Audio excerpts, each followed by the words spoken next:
It also shows like how civilized the Israelis are compared to the Arabs. Like, for example, there weren't any reprisals after October 7th. You had kind of, you can call them a hostage population, like the Palestinian or the Arab Israelis, right? A million living inside of proper Israel.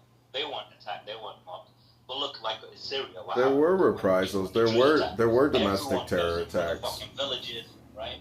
I think it's just crazy. I'm sorry. It's revenge attacks on Arabs in Israel, right?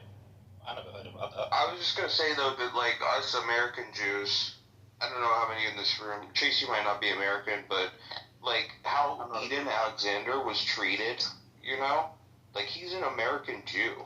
Yeah. Like, and there are many people who died were American Jews, right? We can see exactly how the world sees us.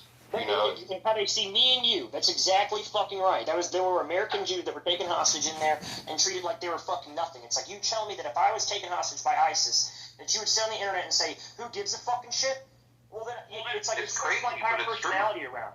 We have nobody but ourselves. It makes me realize the defensive position that we are in. It really does. It makes you realize you have to take up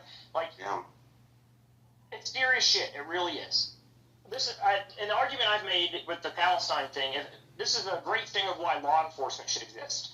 If law enforcement existed in Palestine, when 6,000 people charged over and kidnapped people, if there was an officer presence of a Palestinian government to respond alongside Israel to retrieve these people, then Palestine would still be standing as we speak. There would have been a cooperative they wouldn't do that. That was the government. For Palestine, they would have went in with the terrorists. James, exactly. That was the government. The lack of even perceived cooperation to end a crime that took place, an actual fucking crime.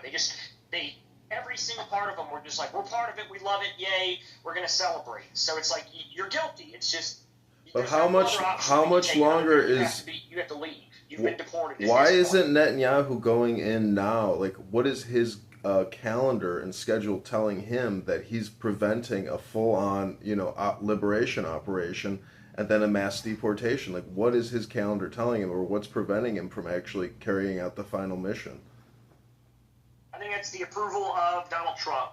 I think he's going to wait until midterm elections and see what the outcome is there. That's probably true, right? So March or November of next year. And then we'll see, because Donald Trump's already expressed the notion of removing the people. And to be honest with you, people are like, that's genocide. No, that's a humanitarian effort. There is an active combat zone.